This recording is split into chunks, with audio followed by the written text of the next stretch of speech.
Good morning, it's Himini. It's 6 a.m. Let's see what stocks we haven't played today.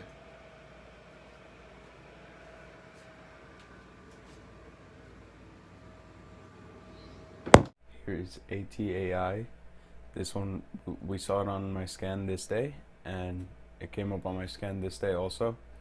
And this is the stock I mentioned in my previous videos. We were watching for this level to break, and it did that day and started spiking, and then came back down and had this consolidation, spiked again, and now it came back down. But you see that it hasn't given up this level, and this is still the key level in the 250s because of this support area kind of here, and also because it proved it as resistance here, and then when it broke it, it proved it as support here, and then higher lows and push.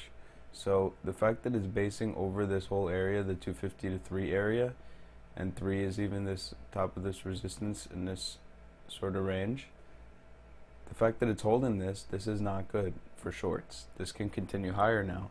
Now it's gapping down, but when the market opens, we got to see where it's at. If it's around this 3 area, then you can get a momentum rip sort of like this in the morning, and it might not look good for shorts, especially on Friday.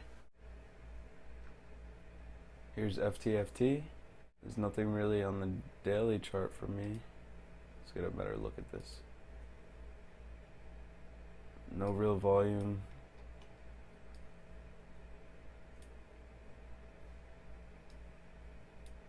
It's really choppy. If this thing can run more, then it could be an overextended gap down maybe on Monday. But yeah, I'm not a fan of this chart. VTL. Alright, it had a decent push this day, and then it came back down, and another push, and now it's coming back up towards that high. If it gets over that, it could go more.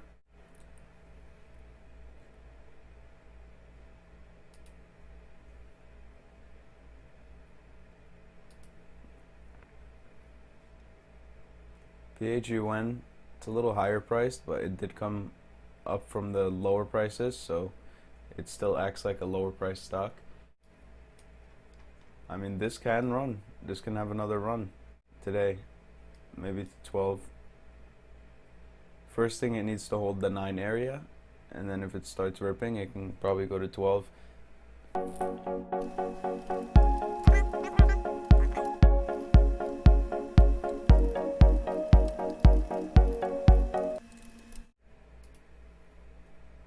This is the warrants for PHUN.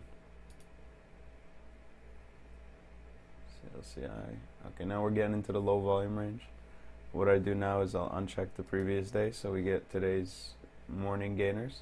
So there's not much on scan yet, which I'm not surprised. It's really early.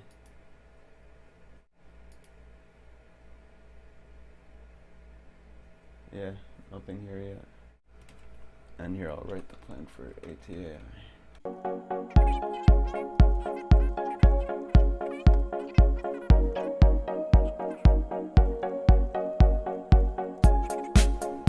KTOV popped up, and it looks pretty interesting. Let's look at the daily first real quick so we get an idea of what we're looking for. So as you see, this volume's not that great, and this volume here is pretty important, so let's zoom in and see on what happened that day. It was 63 million shares of volume, and the high was 292, so it's right before that whole dollar of 3. Alright, this could be a potential short, because as you see, when it had this big gap up and volume came in, the next day it gapped down and failed. That's sort of a sign that it may have trouble spiking. And then you have this other day that tried to spike here. It had 8.7 million volume. It's not a lot of volume compared to this day, but it's still above average. So people's decisions matter, the ones that were trading it in here and the investors that bought it this day. But as you see, this day it opened at around 150, spiked to 175, and then failed all the way back down to its low. That's showing that this is proving to be a serious issue for the stock, this heavy volume day. And this day confirmed that There is a lot of selling pressure, and it's going to be very difficult for this stock to spike more. But today, I won't necessarily short it into this level because the volume's low again, and it's not high enough off this base, because if there's a base under it, it makes the potential reward limited, because it's not always going to get all the way back down to the low.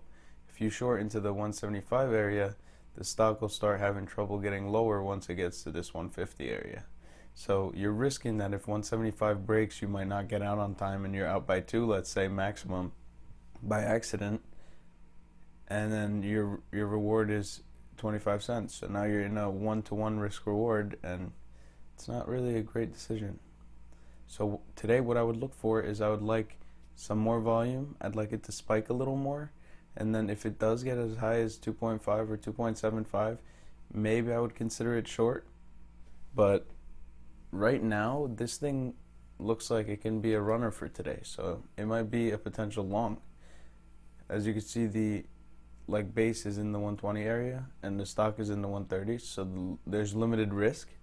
But also, because this day failed so hard, you don't know if it's gonna just be a terribly failed morning spike as soon as the market opens.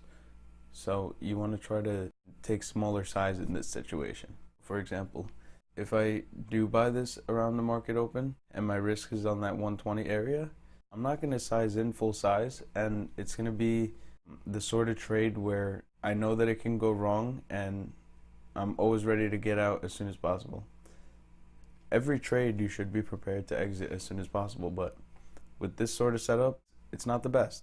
You don't necessarily even have to wait for your risk to get hit. Let's say it's at 130, the volume's coming in, you buy on the market open, you're risking 120 area, and it goes to like 135. So now you're like up 5 cents, and it's just losing volume. You think it's not really going to go anywhere. Based on this day, how it failed so hard, you could just take that as, okay, let me take my profit conservatively. I tried the trade, it didn't work, and if it does later on, I'll learn from it.